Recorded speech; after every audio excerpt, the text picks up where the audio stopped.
Since I assumed office, and this is without going back to the president, I looked at the aviation sector. We took a quick look at the system and said, first of all, we need to introduce performance management. We need to get people accountable for what they do. So we introduced performance management system in FAN. We changed all the airport managers across the airport.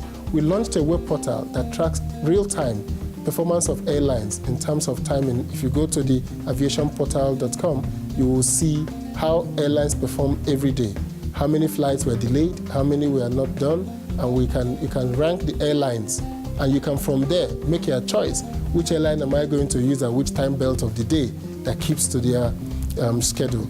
That alone has significantly increased the airlines' timing, because they know that the public is watching, everybody is watching.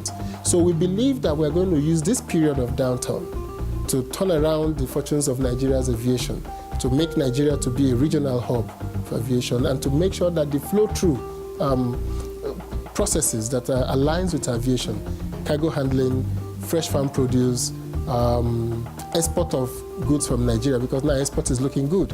At 200 naira to the dollar, Nigerians would like to earn the dollar. And with oil revenues going down, we think that we can provide a hub of activities that will lead to an export market of perishable goods and of high-quality goods.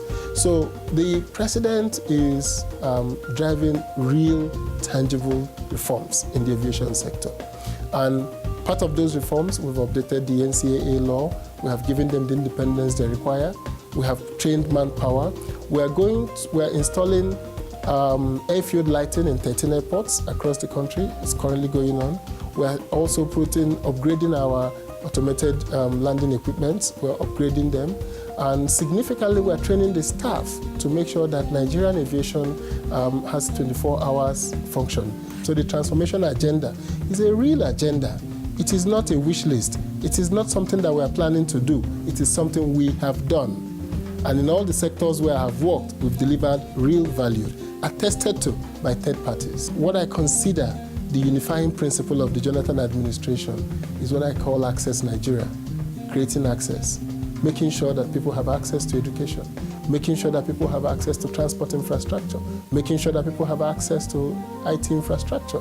And it is significant because what most people focus on, and when we say the number of roads we have tarred, the number of universities opened, I said that is not the message. The message is the number of people that now have access to those infrastructure. Today in Nigeria, in the past 4 years, we've added 4 new airports in the northern part of the country. Dutse came on board, Bauchi came on board, Kebbi State came on board, and then you're asking yourself, what has that done for Nigeria? It has put every Nigerian within 2 hours of a transport node of an airport. So again, it is not in the number of airports that has been built, it is the access that has been created.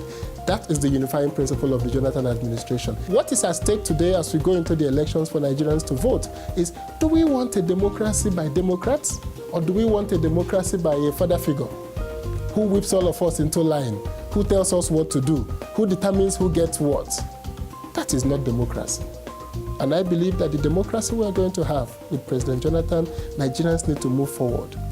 And Nigeria moving forward will mean that from President Jonathan, we should go to people who are more democratically inclined by instincts, not by affirmation, not by changing their clothes.